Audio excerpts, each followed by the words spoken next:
So we start Unit 10 by looking at economic performance and looking at how it's measured. And there's a lot of different measurements. The most basic and primary measurement that the government uses, though, is called gross domestic product. And that's really what we're going to focus on for this lesson. So when we start talking about economic performance, we're really talking about macroeconomics course, because macroeconomics is a study of the entire of national economic occurrences. So it's the study of the allocation of resources for the whole entire economy. Whereas we've been looking at specific bits and looking at specific markets, now we start to look at the market as a whole, as the whole entire economy. And so it works to answer questions about a nation's economic performance. And also allows us to compare economic performance across the globe, in particular with things like standard of living. At the same time, we're able to explain economic changes that may affect households, firms, and markets all at one time.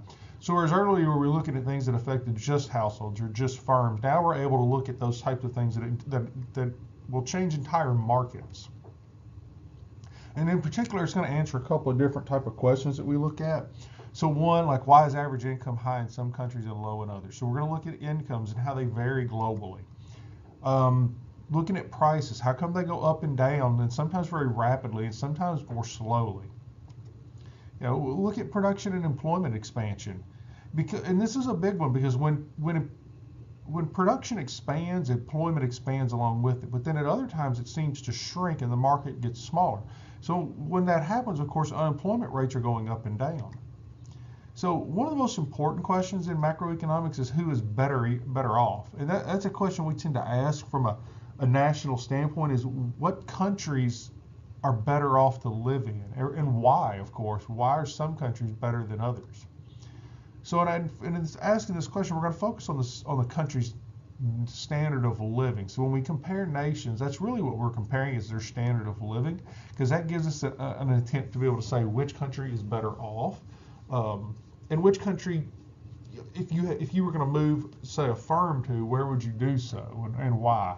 So there's a lot of different levels to this macroeconomics that we look at, and we start, of course, with this whole question of standard of living and how we measure things.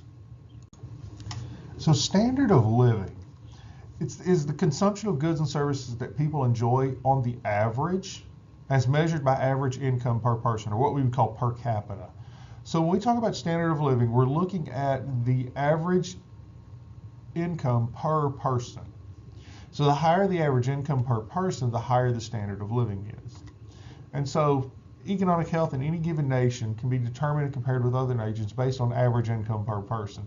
So part of that measurement tells us how healthy the economy is within the United States, but it also allows us to compare America's economy to China's, to Russia's. It allows us to compare the Chinese and the Russian economy to each other. So we're able to turn around and use this as the standard of measurement. And so it also allows us to compare different time periods. For example, are we better off today than we were 20 years ago?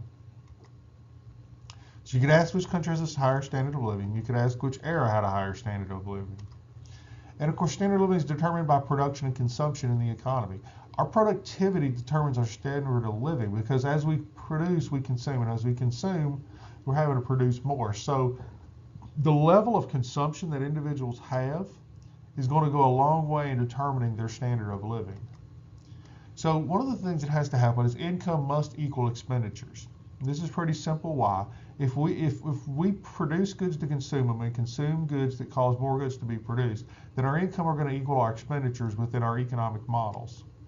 So this is due to the fact that every transaction in the country has both a buyer and a seller. There's always going to be someone buying and someone selling. So every dollar that's earned by individuals is then spent somewhere else. And so that's how we get this kind of revolving flow of money. And what that does, of course, is that generates increased productivity. And as that happens, it raises the standard of living.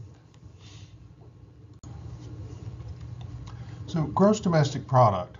It's a measure of income and expenditures in the economy. It's the primary method used to measure countries against each other and measure time periods. It's not the only one, as you'll see, but it's the one that's most used, most recognized. So its definition, it's defined as the total market value of all final goods and services produced within a country in a given period of time. Let's break this definition down, though. You'll notice I've got some different font type in here and so how I want to look at it. So it's the market value. By market value, what we're talking about is the prices we pay for things in the market. So for example, this is the price of goods that we actually buy in the market. So at Walmart, Kroger, Publix, wherever. Now it's all final goods and services. So these are goods that have been completely produced that are being sold. It's not intermediary goods. So it's not, if for example, if a company buys something to make something, then it doesn't count because that's an intermediate good. This is final goods and services. These are all the things, all the goods, all the services that we can purchase within our community. So somebody delivering a pizza, we buy a good, there's a service. And it's produced within a country. So it's only counting things produced within the United States or with any other country. So for example, if Apple produces laptops in China to sell in the US, it doesn't count. Even though Apple is an American company, it would not count under gross domestic product. Those laptops being produced at Foxconn, which is one of their suppliers, would be counting towards China. And then a given period of time. Typically, there's two measurements here. There's a quarterly measurement, and then there's the annual. So the quarterly every 3 months. They'll do monthly, they'll do quarterly, and then they'll do the full year, the annually, and then you can start to measure over time those different measurements to see, are we seeing growth at a month-to-month basis? Is it fluctuating? One of the things you'll notice, of course, with this is the longer the time period you study, the smoother the line would become, because if you're looking at a month to month, it's going to be it's going to fluctuate an awful lot, whereas it won't fluctuate as much, of course, if you're studying, say, a 10-year time period versus a 1-year time period. So it measures the total income of everyone in the economy and the total expenditures of an economy's output of goods and services. So it's all of our income that we make, and then everything that's being spent on goods and services, and those two numbers are going to equal out. So it has 4 parts to it. The first is value produced. What is produced, where is it produced, and then when it's produced. So we'll break that down and kind of look individually at exactly what those terms mean and how we want to focus on them. So we want to look at the 4 parts of the GDP. The first being value produced, which refers to current market value of goods and services. So this is what we're paying for goods at the stores. So we're going to chart this out and kind of look at some things. So we'll take Country One. Now Country One sells 50 tires at a cost of $50 each and makes $250. They're selling 60 computers at $200 and making $1,200. So that's the production for Country One, which equals $1,450. So Country One is able to produce 50 tires and sell them at $50 a piece, produce 60 computers and sell them at $200 a piece, and they'll make a total of $1,450. Country Two, on the other hand, produces 60 tires and sells them at the same price and makes $300. They produce 50 computers, so their production's a little different. Same price, $1,000, and the total's $1,300. So you can see the difference between Country One and Country Two. So if we say, okay, which country's better off, looking at this, it's easy to determine. Country Two is not as well off as Country One because Country One has a higher GDP. Because all GDP is simply all of our products and times their prices. How much has been produced, how much is it costing, and there we go. That's it. This is how we calculate them out. All we do is add all that together. So calculating the value of these goods shows that Country One is more productive and thus has a higher standard of living. Very easy to work with. Except for, of course, when you try to throw all of everything in there, but we don't have to do that because the government does it for us, and we just get to look at the numbers. But what we're seeing right here is really simple. This is exactly how GDP sets up. So we can look at these two countries side by side and say that Country One is more productive and has a higher standard of living than does Country Two. And it's not because they're producing more, it's because of what they're producing. They're producing more of a more expensive product than Country Two is. Okay, so our second question, what is produced? So GDP only measures final goods and services produced and sold in the market, not intermediary. So when somebody buys something to make something, that doesn't count. Rather, it counts when that good goes on the market to be sold as a final good or service. So goods and services used in a production process are not counted in this instance. If a consumer buys tires to replace an old set on their car, the tires are a final good. If those tires are bought by Ford Motor Company to install in the production process, then they're an intermediate good. So it depends on who the buyer is. If a consumer buys tires, it's a final good. If Ford Motor Company buys tires for the production process, then it becomes an intermediate good because that good that they're making is going to be sold, and that's where that tire will come into the play. So GDP does not count the market value of goods and services that people produce for their own use. That's a problem with it. So there's missing income. If you have a farm in your backyard, you have a little garden that you're growing food in for you to eat, well, then that means you're not buying it at the store. That doesn't count towards GDP because there's no market value on something that you're producing for yourself. If you made your own clothes, that would not count towards GDP. So it's only counting those goods that are being made by firms and being sold, as opposed to stuff that's being produced by people. So there's a disadvantage right there of some income that could be recorded within GDP that's not. So if a farmer grows his crops and eats them, those are not counted towards GDP. If he sells them at the market to consumers, then they are counted. Housing is also counted by placing a rental value on homes people own. So your homes essentially would be established as a rental level. That way they can determine a month-to-month basis upon how that house is valued. So next step on this one is where it's produced. So when we talk about where it's produced, it's only measuring the value of final goods and services produced within a country itself, so within the United States or China. So an Apple, which is an American company which produces iPads in China, they're counted as a part of China's GDP. And that's exactly what's happening. Is we see that a lot of American companies are producing goods in other countries, and then they're selling them back into American markets. Well, that's not counting towards American GDP. That's counted towards China's GDP because that's where that good's being produced. In the same sense, of course, when Nissan produces cars in Tennessee, those cars are counted towards GDP here in the United States and not in Japan, where the company is actually founded. So then our last question there is when it's produced. So GDP is measured quarterly and then annually.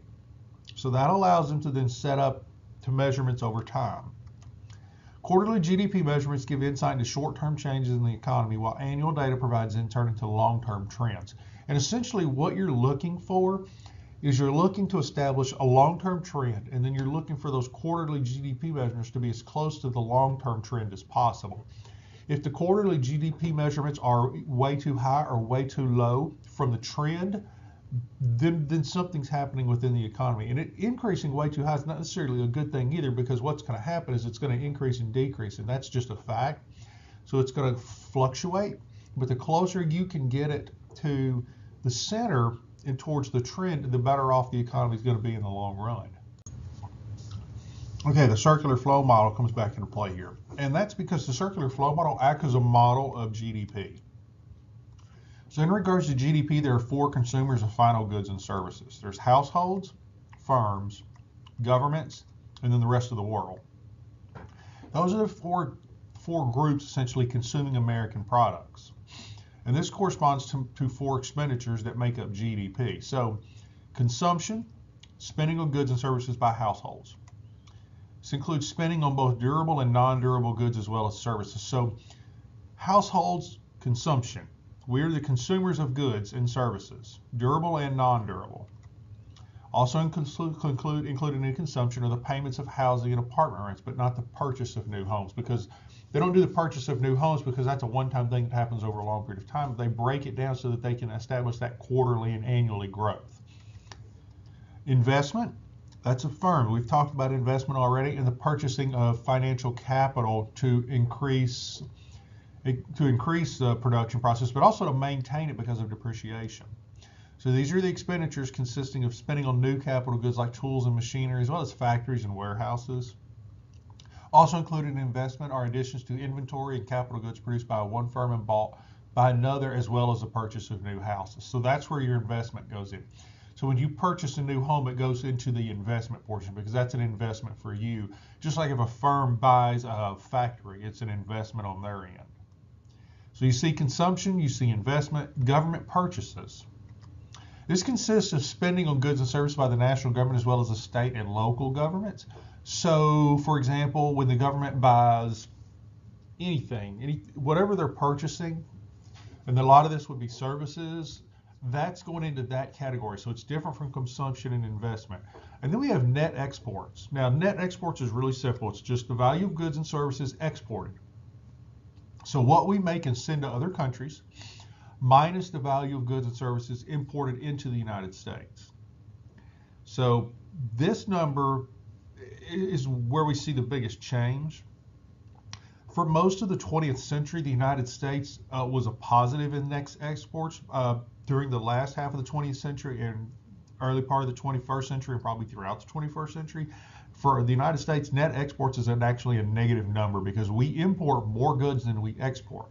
And we know why that is, because most of our factories have moved overseas to produce where it's cheaper to produce than it is in the United States. So let's look at this from a visual standpoint. So we have our households and our firms, our government, and then the rest of the world. So these are the four purchasers of goods and services within our circular flow model. Now, we have the goods market, we have the factors market. So remember, all four of these groups will purchase all of their goods between these two markets. And then we have the financial market, which handles the investment and the cash. So households are consumers. They consume goods in the markets, and of course that cash, that consumption, that money goes into the firms. Households also save, and savings, of course, is what establishes the financial markets that individuals are purchasing. So that those savings become investments. Firms, of course, are investing financial capital. They are purchasing investment through these goods markets. At the same time, households have to pay taxes. And it's the government that uses those taxes for government purchases in the markets. And of course, all of this is flowing as cash into the firms. And then you have the rest of the world, which is the net exports. So here's all of this on this right side here: savings, consumption, government purchases, investments, net exports. We have all of this stuff taking place. So you have all of this money that's going into these goods and financial markets, and it's all ending up back at the firms, of course. And then the firms, what they come out with, what they're making, the money they make, that's the GDP that goes into the factory markets and into the households. So that's kind of what this circular flow model looks like from a standpoint of GDP, is that you've got on the right side, you've got all of this cash going into markets for the production, for the purchasing of goods and services, which are being produced by the firm. So all of that income goes into these firms and it becomes GDP. So that's really what we're measuring here. Now what you would notice, of course, is when you're looking at this is the highest area of GDP, the largest portion is under consumption. That because households are going to do the majority of the buying of goods and services, whereas net exports is actually a negative number for the United States. And so this is kind of how this sets up for us. So in terms of calculating GDP, we call it Y. So GDP, which is our Y here, is thus calculated as consumption plus investment plus government purchases plus net exports. So Y is equal to C plus I plus G plus NX. That's how GDP is calculated. That's how it's going to be broken down. So when we look at it here, these are actual numbers. So you'll see consumption, which is our C. This is in billions of dollars, okay? So this is $10 trillion. Investment, 1.7 trillion. Government purchases, 3 trillion. Net exports, you'll notice now is a negative number, negative 511.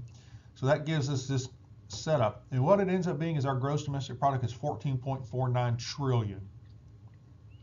So that's how this is going to break down for every country when you look at it. Not all countries will have a negative net exports, but larger countries like the United States do, because our manufacturing is taking place overseas and the majority of jobs in the United States are actually service jobs.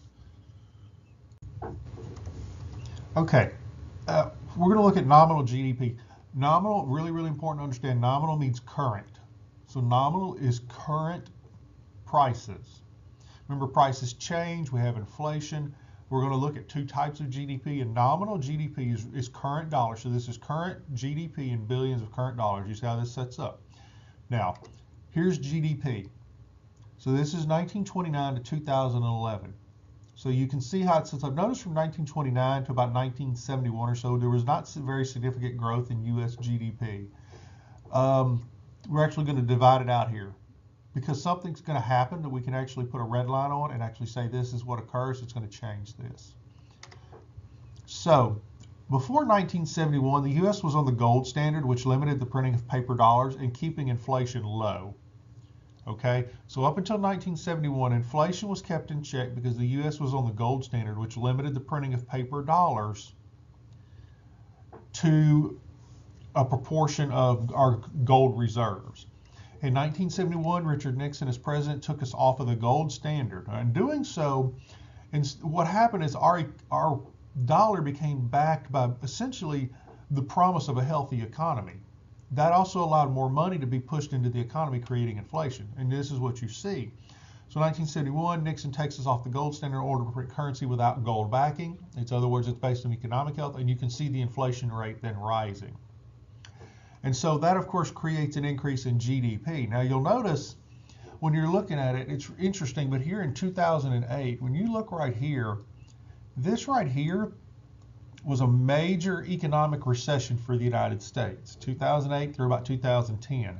You can see how far our GDP fell. Now you'll notice, of course, like I said, when you look at it over time, it looks fairly smooth. There's some bumps in the road here and there, but for the most part, it trends towards increasing GDP. And you'll notice coming out of that 2008 mess, that recession, it increased quite significantly. And so that's what this long-term trend looks like. Is essentially there's this trend that the GDP should stay on, and our goal is essentially to get as close to that trend line as possible as we're moving on this annual basis with GDP. Okay, let's look at the annual percentage change in nominal GDP.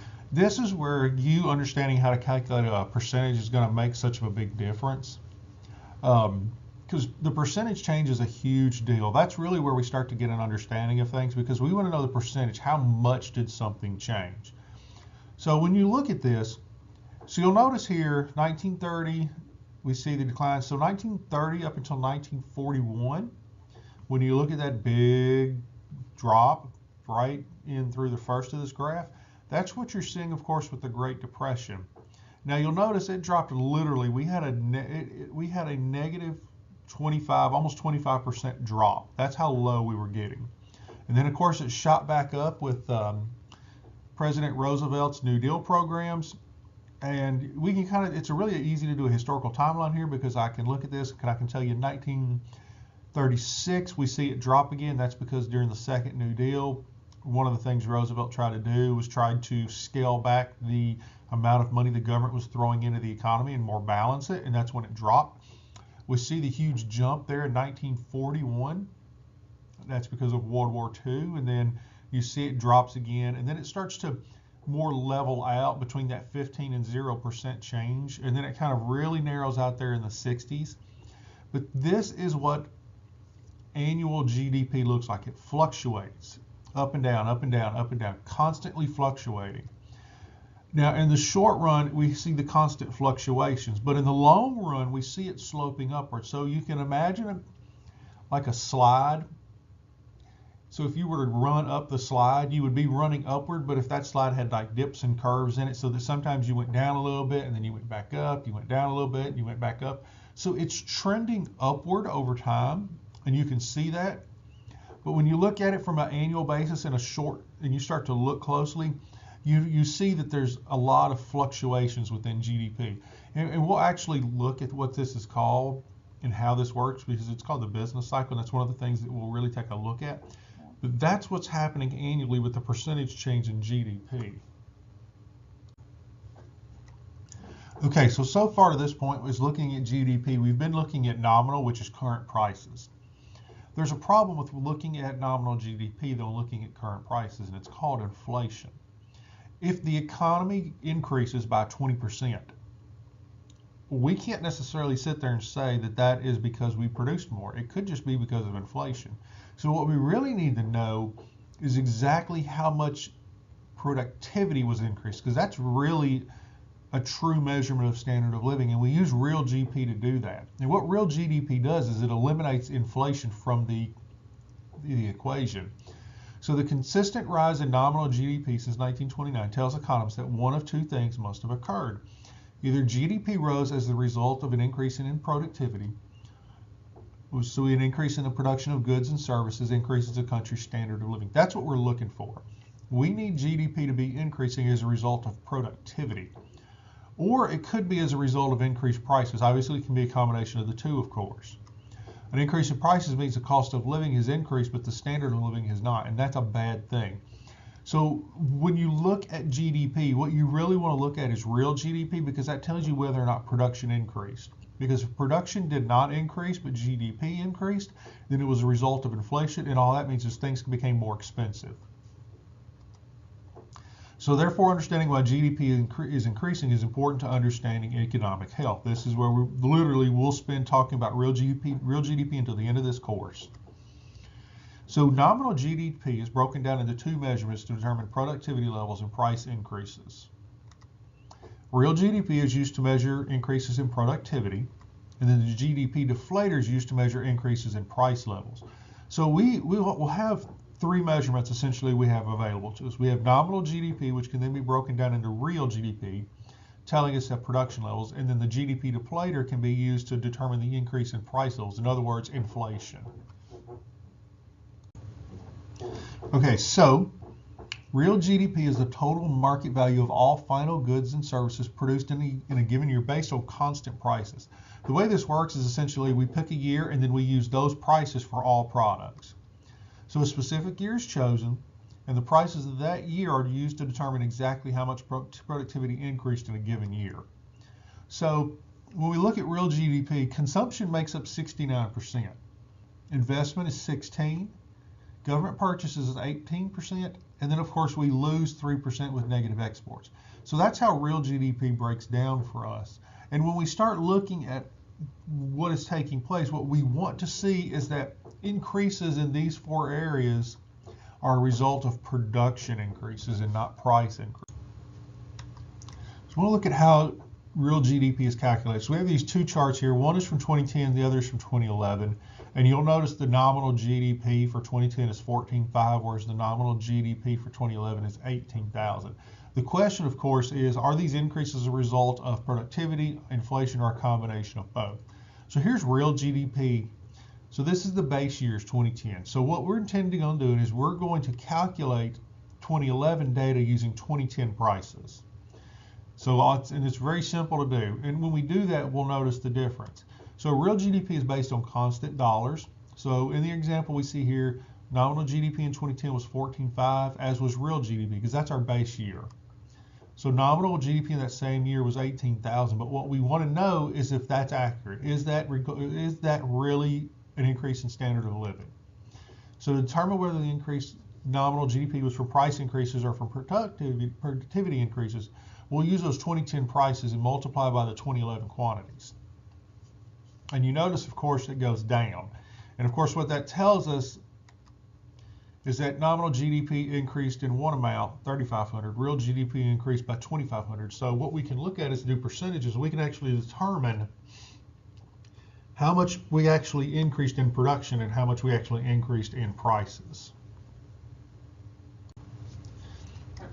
Okay, now let's look at annual real GDP. So here is the real GDP.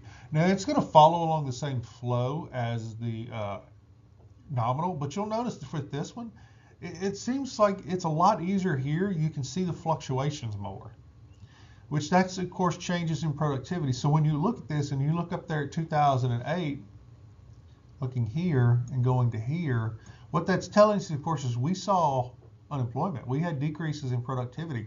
Anytime you have a decrease in productivity, you can expect to see this line going down. If we would put this up against unemployment, you'll notice that for all the times in real GDP that we see a decline in real GDP, we also have a rise in the unemployment rate. And so that's kind of how we can look at this measurement as we work through things looking at this. So the nominal and real GDP is the same. Its base year is 1975. So that's how we do this. The 1975 prices are used to determine everything along this graph. And of course, that means that this actual real GDP is lower than nominal, of course. That's what we expect to see. So we can look at the trend here, looking at the nominal GDP versus real GDP. Now I did this just since 2005 with the base year. So this is nominal GDP. You can see the decline there. When you start to look at it from here, it doesn't look like much as it does drawing it farther out. But this is real GDP. So now obviously in 2005 it's the exact same point because that's my base year. But then notice how they begin to separate. What that means, of course, is that we are having greater inflation than we are production.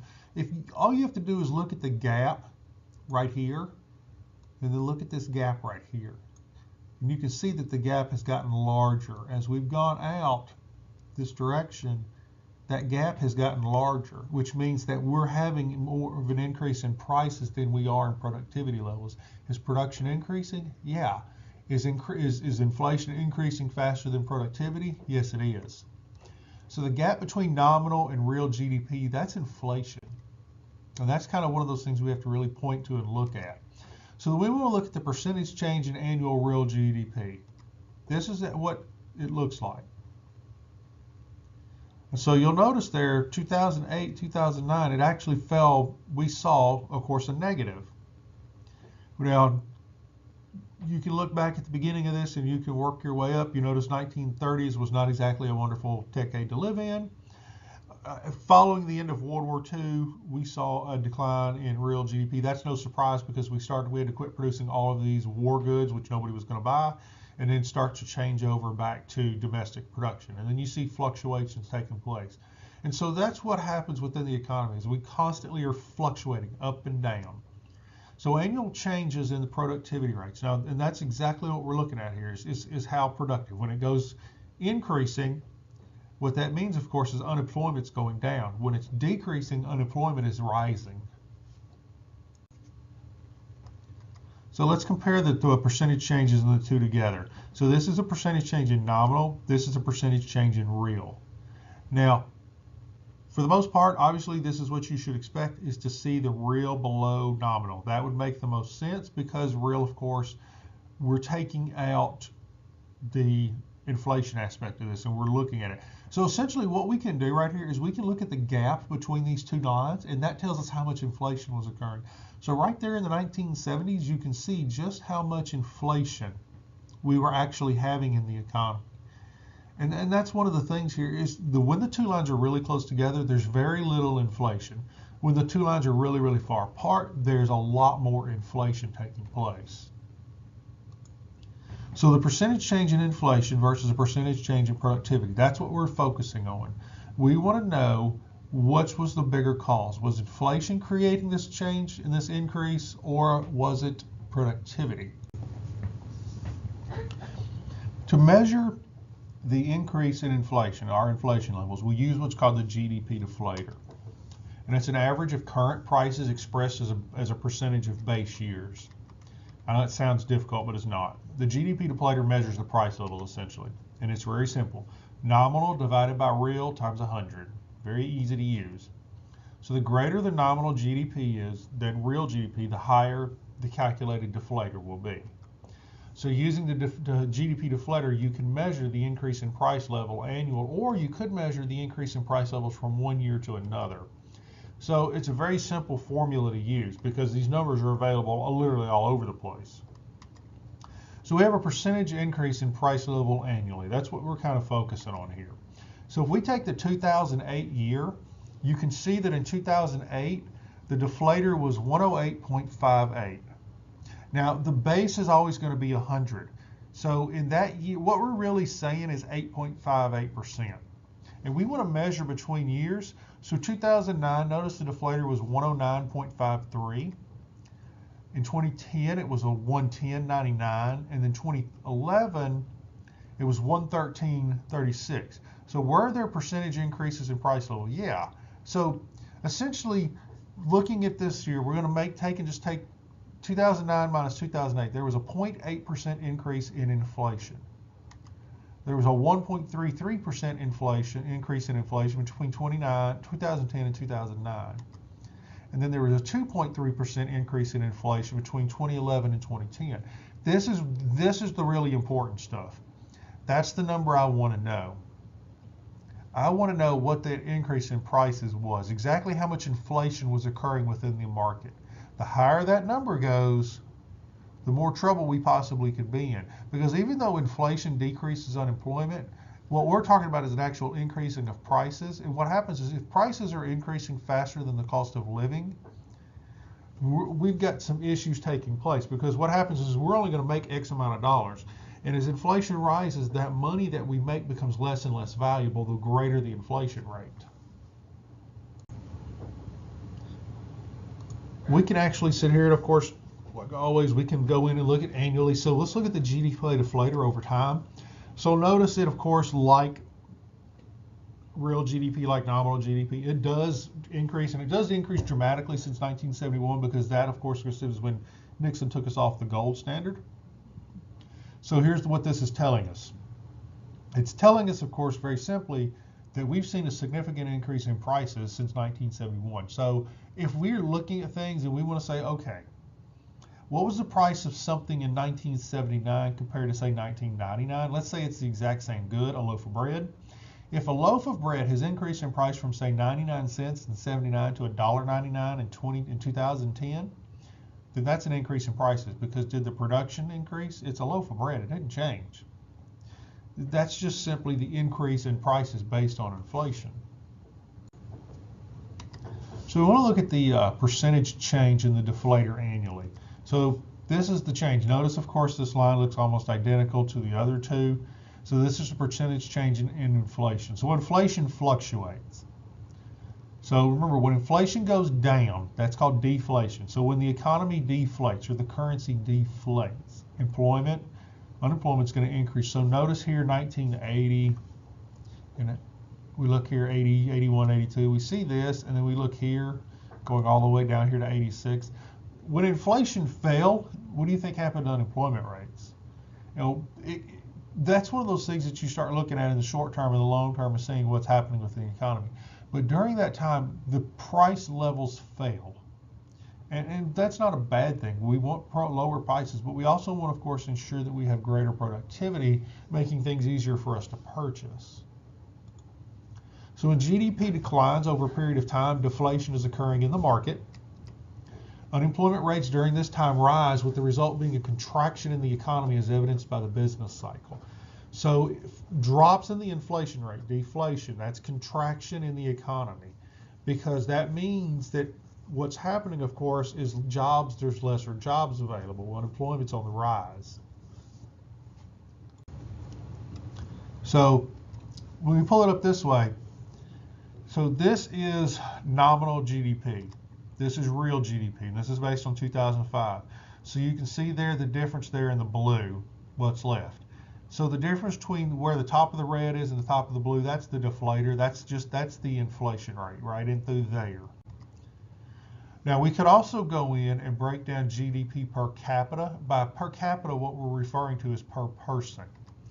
So it's our measurement that we use divided by our population. So if we take the GDP and we measure it by the number of people living in this country, then that tells us the average. And this is a primary method of comparing standards of living over time, is to calculate the real GDP per person in different years. So if we wanted to look at 1979 and look at today, we would need to know two things. We just need to know the measurement itself, which is like GDP. It could be another one that we'll look at. And then we need to know the population size, because we can take that and do the math and figure out exactly how much each person was making. So real GDP per capita is real GDP divided by the population. In 2010, the population was estimated to be about 309 billion people. Real GDP was 13,063 trillion. So if we did the math, that would break it down into how many per person. Real capita per GDP, 42,620. So the average American in 2011 saw $42,620 as their income. So that's what that's telling us. So when we look at it here, don't worry about this change in 2005. We're not going to worry about how that's changed is calculated. But you can see it here, real capita GDP. So when you're looking at it, you'll notice, of course, that it's typically trended over since 1932 with several other little blips going up and down. But that's basically telling us how much money each average person has. So if that falls, then that means the average amount of income per household is declining. If it increases, then that's good. That means that the average amount with the households is increasing.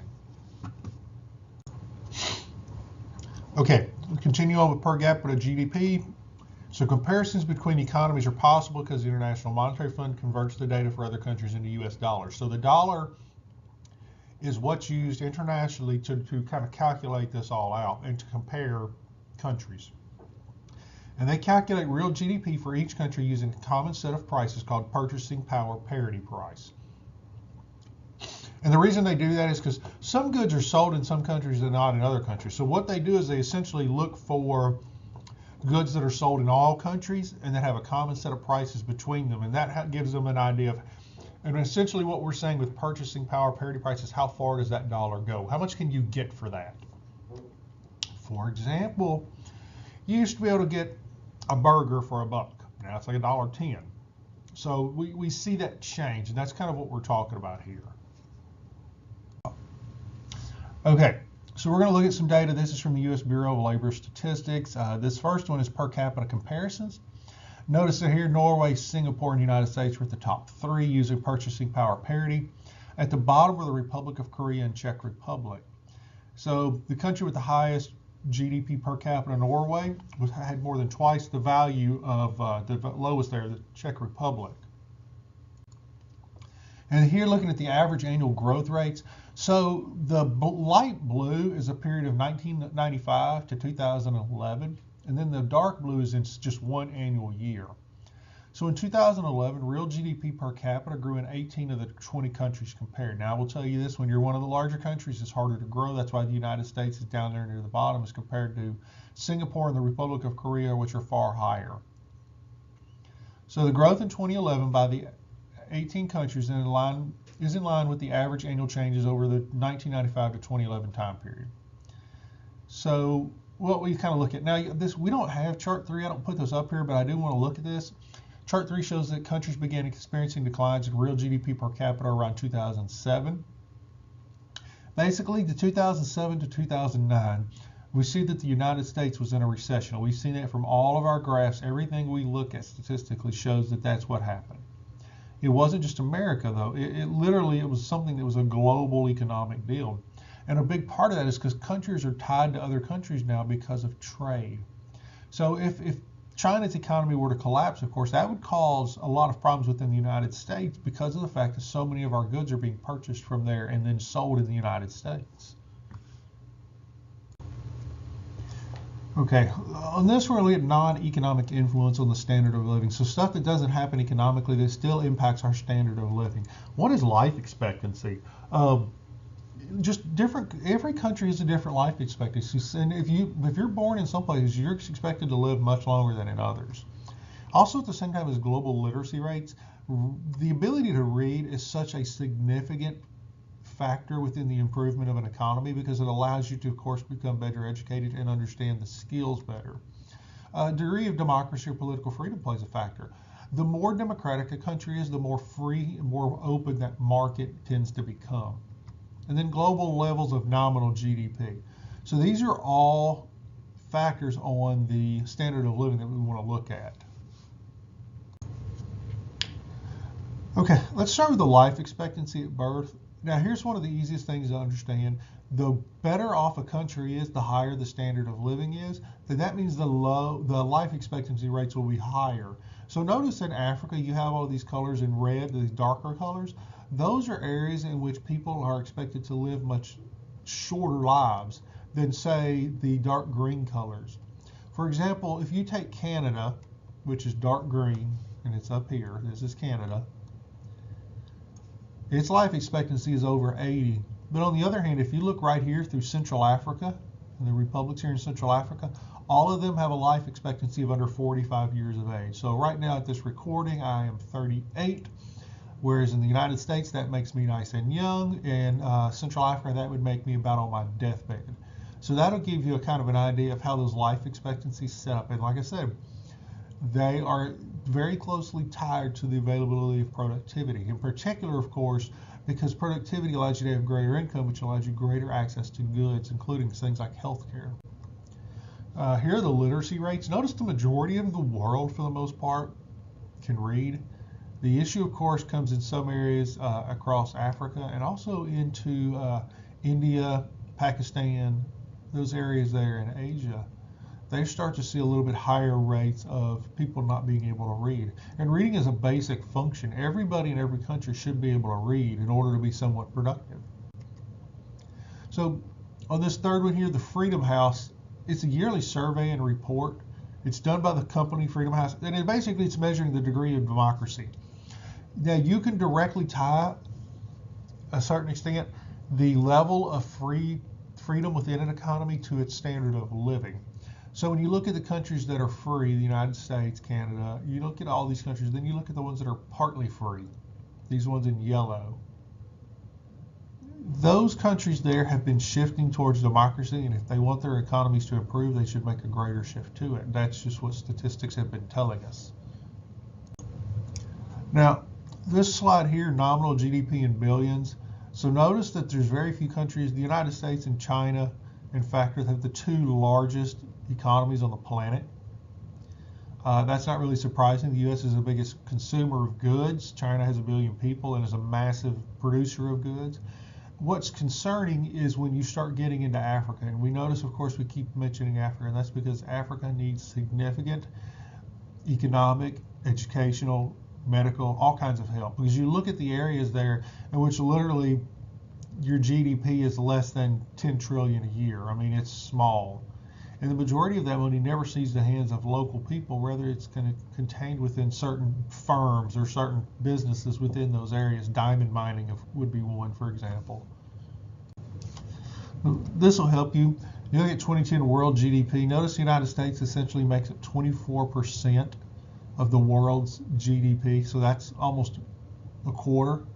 European Union is 26%, so there's another quarter. So essentially 50% of the world's wealth is tied up in two countries, the United States and Europe, European Union, which is a multiple countries, but economically speaking is one area. So it's, when you look at it, you get the idea, and you can start to see, okay, if the rest of the world is to improve, they're going to have to find a way essentially to gain access to American funding. You know, maybe they have to find a niche within production of some good or some sort where they can increase productivity levels and thus increase standard of living. So 24% there, you see that? That's a significant amount. If one country is putting together literally a quarter of the world's GDP, can you imagine what would happen if the U.S. economy tanked? It did in 2008, and the entire world literally suffered a depression. Okay, so I've mentioned the business cycle here a couple of times. In the long term, there is a trend towards upward growth of U.S. real GDP per capita. And the straight trend line in the business cycle represents the level of real GDP the economy would produce if it were full employment.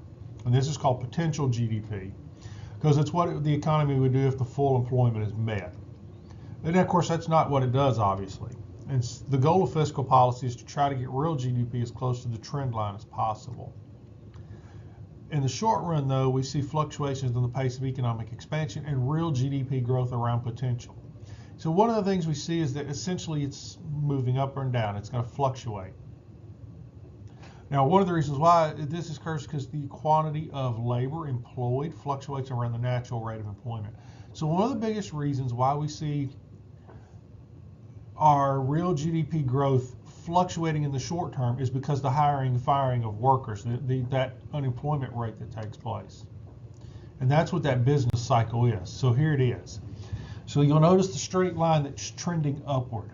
That is our goal. The goal of any economy should be to be as close to the trend line as humanly possible. If you can, then that means you're close to full employment and your real GDP and your inflation are all right where you want them. Everything is going well, but that doesn't happen. Essentially, this is what happens. Our economy peaks, From that peak point, we'll have a recession as the economy contracts into the trough. It then expands up here to the peak, and then does it again. So you notice that it's just fluctuating around. It's going just up and down, up and down, up and down around the trend line. And that's what our economy looks like. From an investment standpoint, they want that line to be as close to the trend line as possible. So we can look at what the terms mean. So from an expansion standpoint, this is when real GDP is rising in the country and is in the normal state of the economy. Because the trend line is always moving upwards, we notice that our normal state is to expand the economy. Now, once real GDP peaks, it's going to begin to decline. It's inevitable. For every peak, you have to have the opposite. So our peak is the highest point on GDP, and the recession is then when we hit that peak, then we begin to fall. And so the recession is defined as a period of falling production that lasts for six months. So if we see 6 straight months where our production is in decline, in other words, unemployment is rising in those 6 months, then what we're seeing, of course, is a recession. And that's when unemployment rises. Income falls, spending decreases, and eventually the economy will bottom out. The real GDP will hit its absolute lowest point, the trough. And this is the lowest point that the GDP will reach, and then it begins this cycle all over again. And so it's a constant loop as to what's going on around that trend line. Let me talk about some inaccuracies in GDP. GDP is a fantastic measure, but it's not always perfect. In fact, none of our measurements are perfect. There's always something. So there's always some inaccuracies that are going to occur. We've already mentioned one, which is goods that are produced by people within their home. So there's 4 things that GDP simply can't measure that do have an impact on our standard of living. And it's these different things that are significant in a country that GDP would not be an accurate measure. So, for example, GDP excludes goods and services that are made in households for household use. I will tell you right now, GDP in Africa is inaccurate. And it's inaccurate because in a lot of those countries, the majority of people are making pretty much everything they need for themselves. Therefore, there is no manufacturing outside of the home. There's no formal firms or anything like that. And so their GDPs are inaccurate because people are surviving on stuff that they're not actually purchasing. So the value of all work done inside a household is not measured by GDP. Black market production is not measured either. It's not exactly like the arms dealer on the side or the drug dealer are reporting their income to the government. And so you have to understand all that black market production good like that, none of that stuff is being measured. For example, there have been some debates on legalization of marijuana. One of the major reasons why people have suggested we should do it is because of how much money the government could make if they began to legalize it and then tax it. Doing so would include marijuana sales within GDP, but that goes back to a question of if you're looking at something that people are, a drug has an effect, is it the same as alcohol, is it the same as cigarettes? There's all this debates about it, but things like that in a black market, they don't get measured. So it's impossible to accurately measure the amount of goods that are sold on black markets. Leisure time is also not measured by GDP. Simple fact, the more money you make, the more leisure time you have. The United States is the most productive country on the planet. Therefore, we have the most leisure time. So the more leisure time we have, we could be using that leisure time for production purposes and make even more money, but we don't because we don't have to. And that's one of those things you kind of looked at when we talk about, and we also looked at it when we saw how the labor curve, the labor supply curve, how it curves back upon itself, is because once you start to pay employees a certain amount of money, they can afford to take off more time. So because we have the highest standard of living in the world, we also have the most leisure time. Just look at our pro sports markets. We have lots of time to watch sports. So GDP measurements have inaccuracies because of our desire to protect the environment as well. We could be producing more. Industries could produce more final goods and services if there was no concern for environmental quality. The fact is, we enjoy our leisure time outside in our parks, and we need them not to be covered in pollution. So when we look at how the GDPs and what's missing from it, America's GDP could be even higher. but it's not because certain inaccuracies that leave things out that we value, such as our leisure time, protection of the environment. It's not exactly that we value black market production of goods, but we're not measuring them, and then the ability to produce stuff within the household.